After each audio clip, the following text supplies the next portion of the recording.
ಶ್ರೀಗುರುಭ್ಯೋ ನಮಃ. ಪರಮಗುರುಭ್ಯೋ ನಮಃ. ಶ್ರೀಮದಾನಂದತೀರ್ಥಭಗವತ್ಪಾದಾಚಾರ್ಯಗುರುಭ್ಯೋ ನಮಃ. ಶ್ರೀ ವೇದವ್ಯಾಸಾಯ ನಮಃ. ಹರಿ ಓಂ. ಸೃಷ್ಟಿಸ್ಥಿತ್ಯಪ್ಯಯಃ ನಿಯತಿದೃಷಿತಮೋ ಬಂಧಮೋಕ್ಷಾಶ್ಚಯಸ್ಮಾತ್ ಅಸ್ಯ ಶ್ರೀ ಬ್ರಹ್ಮರುದ್ರಪ್ರಭೃತಿಸುರನರ ದ್ವಿಷತ್ವಾತ್ಮಕಸ್ಯ ವಿಷ್ಣೋರ್ವಸ್ತಾ ಸಮಸ್ತಾಃ ಸಕಲಗುಣನಿಧಿಃ ಸರ್ವದೋಷವ್ಯಪೇತಃ ಪೂರ್ಣಾನಂದ ಅವ್ಯಯೋ ಯೋ ಗುರುರಪಿ ಪರಮಶ್ಚಿಂತಯೇತಂ ಮಹಾಂತಂ. ಜನ್ಮಾದ್ಯಸ್ಯ ಯತೋನ್ಮಯಾದಿತರತಶ್ಚಾರ್ಥೇಷವಿಘ್ನಸ್ವರಾಟ್ ತೇನೇ ಬ್ರಹ್ಮರುಧಾಯ ಆದಿಕವಯೇ ಮುಹ್ಯಂತಿ ಯಂ ಸೂರಯಃ ತೇಜೋ ವಾರಿಮೃದಾಂ ಯಥಾ ವಿನಿಮಯೋ ಯತ್ರ ಸರ್ಗೋ ಮೃಷಾ ಧಾಮ್ನಾ ಸ್ವೇನ ಸದಾ ನಿರಸ್ತಕುಹಕಂ ಸತ್ಯಂ ಪರಂ ಧೀಮಹಿ.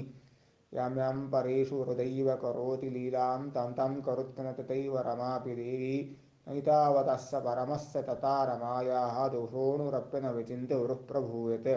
ಬುದ್ಧಿರ್ಬಲಂ ಯಶೋಧೈರ್ಯಂ ನಿರ್ಭಯತ್ವಂ ಮರೋಗತ ಅಜಾಡ್ಯಂ ವಕ್ಪಟುತ್ವಂ ಚ ಹನುಮಸ್ಮರಣಾತ್ ಭವೇತ್.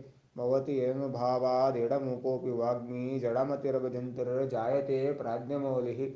सकलवचनचेतो देवता भारती सा मम वचसि निधत्तां सन्निधिं मानसे च. नमोऽस्तु तात्विका देवाः विष्णुभक्तिपरायणाः धर्ममार्गे प्रेरयन्तो भवन्तः सर्वैव हि. यस्य वा कामधेनुर्नः कामितार्थान् प्रयच्छति सेवेतुं जययोगीन्द्रं कामबाणश्चिदं सदा. पूज्याय राघवेन्द्राय सत्यधर्मरताय च विदितां कल्पवृक्षाय नमतां कामधेनवे. सत्याविघ्नकराब्जोत्तान् पञ्चाशत् वर्षपूजकां सप्तप्रवदतीर्थार्यान् नौमिन्यासदारतां. समाश्रयेत् गुरुं भक्त्या महाविश्वासपूर्वकं निक्षिपेत् सर्वारांश्च गुरो श्रीपादपङ्कजे. श्रीगुरुभ्यो नमः. हरिः ओಂ. हरिः ओಂ. हरिः ओಂ. ವೇದವ್ಯಾಸದೇವರು ಶ್ರೀಮದ್ಭಾಗವತದ ಮಂಗಳಾಚರಣೆಯ ಅನೇಕ ವಿಷಯಗಳನ್ನು ಕೂಡ ನಿರೂಪಣೆಯನ್ನು ಮಾಡಿದ್ದಾರೆ. ಇನ್ನೂ ಅನೇಕ ವಿಷಯಗಳು ಕೂಡ ಹೇಳಬಹುದು. ಮಂಗಳಾಚರಣೆಯಲ್ಲಿ ಅನೇಕ ವಿಷಯಗಳ ಕುರಿತು ವೇದವ್ಯಾಸದೇವರು ನಿರೂಪಣೆಯನ್ನು ಮಾಡಿದ್ದಾರೆ. ಮಂಗಳಾಚರಣೆಯಲ್ಲೂ ಕೂಡ ಜನ್ಮ ಆದಿ ಅಸ್ಯ ಯತಃ ಎಂಬುದಾಗಿ ಮಂಗಳಾಚರಣೆಯಲ್ಲಿ ಬಂದಿದೆ. ಆ ಮಂಗಳಾಚರಣೆಯಲ್ಲೂ ಕೂಡ ರಾಮಾಯಣ ಗ್ರಂಥದ ವಿವರಣೆಯನ್ನು ಕೂಡ ನಿರೂಪಣೆಯನ್ನು ಮಾಡಿದ್ದಾರೆ. ಶ್ರೀಮದ್ ಭಾಗವತದಲ್ಲಿ ಮಹಾಭಾರತದ ಬಗ್ಗೆ ವಿವರಣೆ ಆಗಿದೆ. ಗಾಯತ್ರಿ ಮಂತ್ರದ ಅರ್ಥದ ವಿಶೇಷತೆಯನ್ನು ಕೂಡ ನಿರೂಪಣೆಯನ್ನು ಮಾಡಿದ್ದಾರೆ. ಸಮಗ್ರ ವೇದಗಳ ಪರಿಚಯವನ್ನು ಕೂಡ ಮಾಡಿಸಿದ್ದಾರೆ. ಅಂತಹ ಅನೇಕ ವಿಷಯಗಳ ಕೂಡ ನಿರೂಪಣೆಯನ್ನು ತಿಳಿಸಿಕೊಟ್ಟಿದ್ದಾರೆ. ರಾಮಾಯಣದ ಬಗ್ಗೆ ವಿಶೇಷವಾಗಿ ನಿರೂಪಣೆಯನ್ನು ತಿಳಿಸಿಕೊಟ್ಟಿದ್ದಾರೆ. ಜನ್ಮ ಆದಿ ಅಸ್ಯ ಯತಃ ಎಂಬುದಾಗಿ ಪರಮಾತ್ಮನಿಗೆ ತಿಳಿಸಿಕೊಡ್ತಾರೆ. ಹುಟ್ಟು ಇಲ್ಲ ಸಾವು ಇಲ್ಲ ಎಂಬುದಾಗಿ ಈ ಅರ್ಥವನ್ನು ಕೂಡ ಹೇಳಬಹುದು. ಮಂಗಳ ಪದ್ಯದಲ್ಲಿ ಬರುವಂತಹ ರಾಮಾಯಣದ ಕತೆ ಅದ್ಭುತವಾಗಿ ನಿರೂಪಣೆ ಮಾಡಲ್ಪಟ್ಟಿದೆ. ಅದು ಹೇಗೆ ಅಂದರೆ ಬಾಲಕಾಂಡದಲ್ಲಿ ಹೇಳುವಂತಹ ಮಾತು. ಆ ಬಾಲಕಾಂಡದಲ್ಲಿ ಪರಮಾತ್ಮ ಗುಣಪೂರ್ಣನಾಗಿದ್ದಾನೆ, ನಿರ್ದೋಷನಾಗಿದ್ದಾನೆ. ಅವತಾರದ ಮುಖಾಂತರವಾಗಿ ಸೂರ್ಯವಂಶದಲ್ಲಿ ಅವತಾರವನ್ನು ಮಾಡಿದ್ದಾನೆ ಎಂಬುದಾಗಿ ನಿರೂಪಣೆಯನ್ನು ಮಾಡಿದ್ದಾರೆ. ಇದು ಬಾಲಕಾಂಡ ಎಂಬುದಾಗಿ ನಿರೂಪಣೆಯನ್ನು ಮಾಡಿದ್ದಾರೆ. ಶತಕೋಟಿ ವಿಸ್ತಾರ, 100 ಕೋಟಿ ಶ್ಲೋಕಾತ್ಮಕವಾಗಿರುವಂತಹ ಹೈಗುರುರೂಪಿ ಪರಮಾತ್ಮ ರಚನೆಯನ್ನು ಮಾಡಿದ್ದು. ಈ ಗ್ರಂಥ ಇತಿಹಾಸ ಪ್ರಸ್ಥಾನ ಎಂಬುದಾಗಿ ಹೇಳ್ತಾರೆ. ಉಪಲಬ್ಧವಿಲ್ಲ.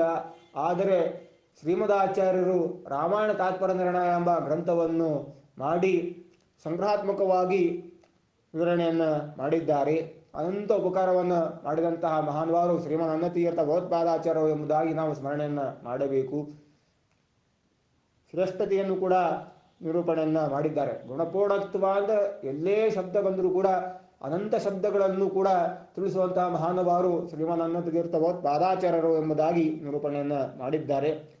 ಬಾಲಕಾಂಡದ ನಿರೂಪಣೆಯನ್ನು ಮಾಡುವ ಸಂದರ್ಭದಲ್ಲಿ ಗುಣಪೂರ್ಣನಾಗಿದ್ದಾನೆ, ನಿರ್ದೋಷನಾಗಿದ್ದಾನೆ, ಜ್ಞೇಯನಾಗಿದ್ದಾನೆ, ಗಮ್ಯನಾಗಿದ್ದಾನೆ ಎಂಬುದಾಗಿ ನಿರೂಪಣೆಯನ್ನು ಮಾಡಿದ್ದಾರೆ. ಇದು ರಾಮಾಯಣದಲ್ಲಿ ಬರುವಂತಹ ಬಾಲಕಾಂಡದ ಅರ್ಥವನ್ನು ಕೂಡ ಜನ್ಮ ಆದಿ ಅಸ್ಯ ಯತಃ ಎಂಬುದಾಗಿ ನಿರೂಪಣೆಯನ್ನು ಮಾಡಿದ್ದಾರೆ. ಇನ್ನು ಅಯೋಧ್ಯಾಕಾಂಡದ ಬಗ್ಗೆ ನಾವು ವಿವರಣೆಯನ್ನು ಮಾಡುವುದಕ್ಕೋಸ್ಕರವಾಗಿ ತಿಳಿಸ್ತಾ ಇದ್ದಾರೆ. ಪರಮಾತ್ಮ ರಾಜ್ಯಭಾರವನ್ನು ಮಾಡಬೇಕು 16 ವರ್ಷದ ಬಾಲಕ ಎಂಬುದಾಗಿ ತಿಳಿಸಿ ಪಿತೃವಾಕ್ಯ ಪರಿಪಾಲನೆ ಮಾಡೋಕ್ಕೋಸ್ಕರವಾಗಿ ಅಯೋಧ್ಯಾಕಾಂಡ ಇಲ್ಲಿ ಹೊರಟಿದೆ. ತಂದೆಯ ಮಾತನ್ನು ಕೇಳಬೇಕು. ಯಾಕೆ ಅಂತಂದರೆ ಜೀವಿತೋ ವಾಕ್ಯಕರಣ ಎಂಬುದಾಗಿ ಹೇಳ್ತಾರೆ. ಜೀವಿತಾವಧಿ ಹುಟ್ಟಿದಾರಭ್ಯ ಯಾವಾಗ ತಿಳುವಳಿಕೆ ಬರ್ತದೋ ಅವಾಗಿನಿಂದ ಕೊನೆಯ ಕ್ಷಣದವರೆಗೂ ಕೂಡ ತಂದೆಯ ಪರಿಪಾಲನೆಯನ್ನು ಮಾಡಲೇಬೇಕು ಎಂಬುದಾಗಿ ಹೇಳ್ತಾರೆ. ತಂದೆ ತಾಯಿಯ ಮನಸ್ಸನ್ನು ಯಾರು ತಿಳಿದುಕೊಂಡು ಕೆಲಸವನ್ನು ಮಾಡ್ತಾನೋ ಅವನು ಉತ್ತಮ ಎಂಬುದಾಗಿ ಹೇಳ್ತಾರೆ. ಇನ್ನು ತಂದೆ ಹೇಳಿದ ಮಾತನ್ನು ತಿಳಿದುಕೊಂಡು ವಿಶೇಷತೆಯನ್ನು ಕೂಡ ನಾವು ತಿಳಿಯುವುದಾದರೆ ಮಧ್ಯಮದಲ್ಲಿ ಬರ್ತಾನಂತೆ. ಅಂದರೆ ತಂದೆಯ ಮಾತು ಕೇಳಬೇಕು, ತಾಯಿಯ ಮಾತು ಕೇಳಬೇಕು ಅಂತ ಈ ರೀತಿಯಾಗಿ ಹೇಳಿದ ಮಾತನ್ನು ಕೇಳುವಂತಹ ವ್ಯಕ್ತಿಯವನು ಮಧ್ಯಮ ಎಂಬುದಾಗಿ ಹೇಳ್ತಾರೆ. ತಂದೆ ಮತ್ತು ತಾಯಿಯ ಮಾತನ್ನು ಹೇಳಿದರೂ ಕೂಡ ಕೇಳಾರದೆ ವ್ಯಕ್ತಿಯವನು ಪುತ್ರನೇ ಅಲ್ಲ ಅಂತ ಈ ರೀತಿಯಾಗಿ ಹೇಳ್ತಾರೆ. ತ್ರಿಭಿಃ ಪುತ್ರಸ್ಯ ಪುತ್ರದ ಎಂಬುದಾಗಿ ಕೂಡ ವಿವರಣೆಯನ್ನು ಮಾಡಿದ್ದಾರೆ. ಅಂತಹ ತಂದೆಯ ಪರಿಪಾಲನೆ, ತಂದೆಯ ಹೇಳಿದ ವಾಕ್ಯವನ್ನು ಮಾತಿನ ಮುಖಾಂತರವಾಗಿ ಪರಿಪಾಲನೆಯನ್ನು ಮಾಡಿದಂತಹ ವ್ಯಕ್ತಿ ಸಾಕ್ಷಾತ್ ಪರಮಾತ್ಮ ರಾಮಚಂದ್ರ ದೇವರಾಗಿ ಅವತಾರವನ್ನು ಮಾಡಿದಾಗ ಅದು ಅಯೋಧ್ಯಾಕಾಂಡ ಎಂಬುದಾಗಿ ಅರ್ಥವನ್ನು ತಿಳಿಸಿಕೊಟ್ಟಿದ್ದಾರೆ. ಇನ್ನು ಅರಣ್ಯಕಾಂಡ, ಅರಣ್ಯಕಾಂಡದಲ್ಲಿ ಅನೇಕ ಋಷಿಗಳಿದ್ದಾರೆ. ಅನೇಕ ಋಷಿಗಳು ಅರಣ್ಯ ಪ್ರದೇಶದಲ್ಲಿ ಪರಮಾತ್ಮ ಹೋದ 14 ವರ್ಷ ವನವಾಸದಲ್ಲಿ ಇದ್ದ ಪರಮಾತ್ಮ ಅಂತಹ ಸಂದರ್ಭದಲ್ಲಿ ಶ್ರೇಷ್ಠತೆಯನ್ನು ಕೂಡ ನಾವು ತಿಳಿಯಬಹುದು. ಗುಣಪೂರ್ಣತ್ವ, ನಿರ್ದೋಷತ್ವ, ತಂದೆಯ ಪರಿಪಾಲನೆ, ಅನೇಕ ಮಾತುಗಳನ್ನು ನಾವು ಕೇಳಿದ್ದೇವೆ. ಅರಣ್ಯ ಪ್ರದೇಶದಲ್ಲಿ ಅನೇಕ ಋಷಿಗಳು, ಬ್ರಹ್ಮ ಋಷಿಗಳು, ರಾಜ ಋಷಿಗಳು, ಅನೇಕ ಋಷಿಗಳು, ಜ್ಞಾನಿಗಳು, ಯತಿಗಳಿಗೆ ಉಪದೇಶವನ್ನು ಮಾಡಿದ, ಜೊತೆಗೆ ಅನುಗ್ರಹವನ್ನು ಮಾಡಿದ ಅನೇಕ ಋಷಿಗಳು, ಭಾರದ್ವಾಜ ಋಷಿಗಳು, ಅಗಸ್ತ್ಯ ಋಷಿಗಳು, ಅನೇಕ ಋಷಿಗಳು, ಶಬರಿ, ಶಬರಿ ಇವಳೇ ಮೊದಲಾದಂತಹ ಶ್ರೇಷ್ಠತೆಯನ್ನು ನಾವು ನೋಡಬಹುದು. ಅಂತಹ ಅನೇಕ ಋಷಿಗಳನ್ನು ಕೂಡ ಅನುಗ್ರಹವನ್ನು ಮಾಡಿದ್ದಾರೆ. ಅದು ಅರಣ್ಯ ಕಾಂಡ ಎಂಬುದಾಗಿ ನಿರೂಪಣೆಯನ್ನು ಮಾಡಿದ್ದಾರೆ. ಇನ್ನು ಕಿಷ್ಕಿಂಧ ಕಾಂಡದಲ್ಲಿ ಬರುವಂತಹ ಮಾತು ಏನು ಅಂದರೆ, ಯಾವಾಗ ಪರಮಾತ್ಮನಿಗೂ ಮತ್ತು ಹನುಮಂತ ದೇವರಿಗೂ ಭೇಟಿಯಾಗ್ತದೆ, ಪರಮಾತ್ಮ ಅನುಗ್ರಹವನ್ನು ಹನುಮಂತ ದೇವರಿಗೆ ಮಾಡಿದರಲ್ಲ, ಇದು ಕಿಷ್ಕಿಂಧಾಕಾಂಡ ಎಂಬುದಾಗಿ ನಿರೂಪಣೆಯನ್ನು ಮಾಡಿದ್ದಾರೆ. ಹನು ಅನ್ನೋ ಶಬ್ದಕ್ಕೆ ಜ್ಞಾನ ಅಂತ ಈ ರೀತಿಯಾಗಿ ಅರ್ಥ. ಆದ್ದರಿಂದಾಗಿ ಹನುಹು ಅಸ್ಯ ಅಸ್ತಿ ಇತಿ ಹನುಮಾನ್ ಎಂಬುದಾಗಿ ನಿರೂಪಣೆಯನ್ನು ಮಾಡಿದ್ದಾರೆ. ಶ್ರೇಷ್ಠರಾದಂತಹ ಭಕ್ತ ಹನುಮಂತ ದೇವರು. ಅಂತಹ ಹನುಮಂತ ದೇವರಿಗೆ ಅನುಗ್ರಹವನ್ನು ಮಾಡೋಕ್ಕೋಸ್ಕರವಾಗಿ ಕಿಷ್ಕಿಂಧಾಕಾಂಡದ ವಿವರಣೆಯನ್ನು ಕೂಡ ಮಾಡಿದ್ದಾರೆ. ಶ್ರೇಷ್ಠರು ಹನುಮಂತ ದೇವರು, ಮುಖ್ಯ ಪ್ರಾಣದೇವರು ಎಂಬುದಾಗಿ ನಿರೂಪಣೆಯನ್ನು ಮಾಡಿದ್ದಾರೆ. ಕಿಷ್ಕಿಂಧಾಕಾಂಡ ಎಂಬುದಾಗಿ ನಿರೂಪಣೆಯನ್ನು ಮಾಡಿ, ಇನ್ನು ಯುದ್ಧಕಾಂಡದ ಬಗ್ಗೆ, ಯುದ್ಧಕಾಂಡಕ್ಕಿಂತಲೂ ಪೂರ್ವದಲ್ಲಿ ಸುಂದರಕಾಂಡದ ಬಗ್ಗೆ ನಾವು ವಿವರಣೆಯನ್ನು ಮಾಡಬಹುದು. ಹೆಸರೇ ನೋಡಿ, ಸುಂದರಕಾಂಡ ಎಂಬುದಾಗಿ ಹನುಮಂತ ದೇವರ ವರ್ಣೆಯನ್ನು ಕೂಡ ಮಾಡಲ್ಪಟ್ಟಿದೆ.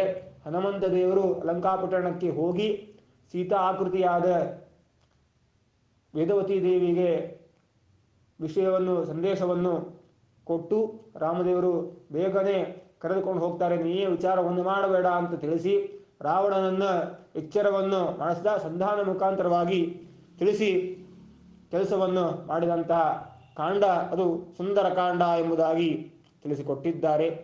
ಅಂತಹ ಶ್ರೇಷ್ಠವಾಗಿರುವಂತಹ ಸುಂದರಕಾಂಡ.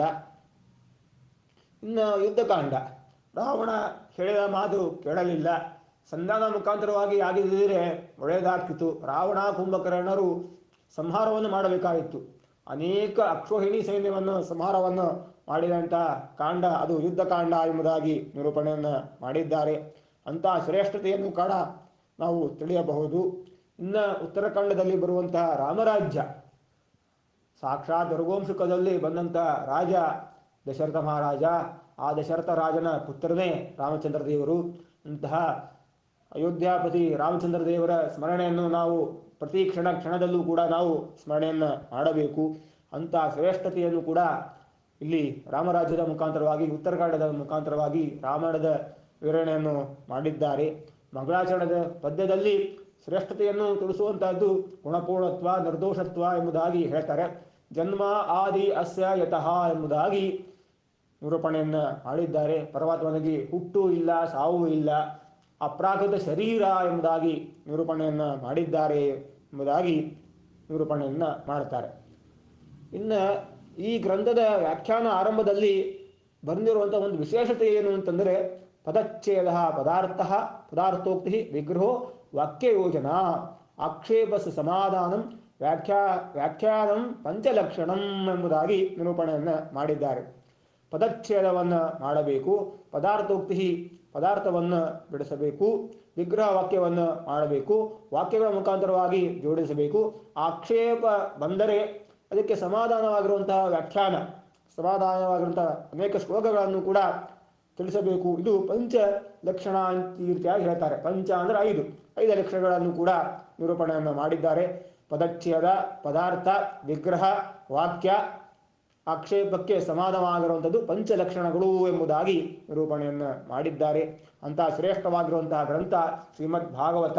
ಮಂಗಲ ಪದ್ಯದ ಅನೇಕ ಸಾರವನ್ನು ಕೂಡ ವೇದವ್ಯಾಸ ದೇವರು ನಿರೂಪಣೆಯನ್ನು ಮಾಡಿದ್ದಾರೆ. ಮುಂದಿನ ಶ್ಲೋಕದಲ್ಲಿ ಬರುವಂತಹ ಸಜ್ಜನರ ಲಕ್ಷಣ ಏನು ಅನ್ನೋದನ್ನು ಕೂಡ ನಾಳೆ ದಿವಸ ಹೇಳ್ತಾ ಶ್ರೀಕೃಷ್ಣಾರ್ಪಣಮಸ್ತು.